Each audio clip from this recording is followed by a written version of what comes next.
আশুলিয়ায় হত্যার পর ৬ লাশ পোড়ানোর মামলার তদন্ত শেষে চিফ প্রসিকিউটরের অফিসে প্রতিবেদন দাখিল করেছে তদন্ত সংস্থা। জুলাই আগস্টের গণহত্যা মামলাগুলোর মধ্যে এটি প্রথম কোনো মামলার তদন্ত রিপোর্ট। এদিকে চিফ প্রসিকিউটর জানিয়েছেন, জুলাই হত্যাকাণ্ডের দায়ে দল হিসেবে আওয়ামী লীগের বিচার সম্ভব, তবে এজন্য প্রয়োজন রাজনৈতিক সিদ্ধান্তের। বিস্তারিত নাবিল জাহাঙ্গীরের রিপোর্টে। ৫ আগস্ট সাভারের আশুলিয়ায় ৬ জন আন্দোলনকারীকে করে হত্যার পর লাশগুলো পেট্রোল ঢেলে আগুনে জ্বালিয়ে দেওয়া হয়। এই ঘটনায় আন্তর্জাতিক অপরাধ ট্রাইব্যুনালে করা অভিযোগ তদন্ত শেষে প্রতিবেদন জমা দিয়েছে তদন্ত সংস্থা। এটি জুলাই আগস্টের গণহত্যা মামলাগুলোর মধ্যে প্রথম মামলার প্রতিবেদন।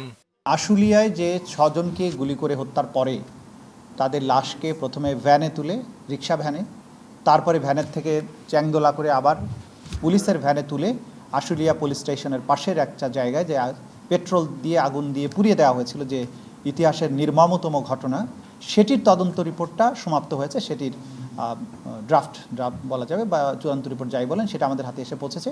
রবিবার আন্তর্জাতিক অপরাধ ট্রাইব্যুনালের চিফ প্রসিকিউটর সাংবাদিকদের জানান, ঈদের পর আরও ৩-৪টি মামলার তদন্ত রিপোর্ট জমা দেওয়া হবে, যার মধ্যে থাকবে শেখ হাসিনার বিরুদ্ধে করা একটি মামলার তদন্ত রিপোর্ট।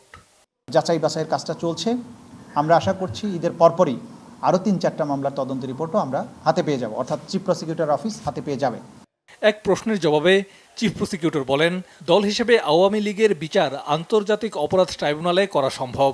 আওয়ামী লীগের বিরুদ্ধে জুলাই হত্যাকাণ্ড সহ মানবতাবিরোধী অপরাধের যথেষ্ট প্রমাণ ট্রাইব্যুনালের হাতে আছে। আওয়ামী লীগের শীর্ষ পর্যায়ের নেতা এবং তার কর্মীরা যারা ইনভলভ ছিল তাদের বিরুদ্ধে বিচার করা যাবে।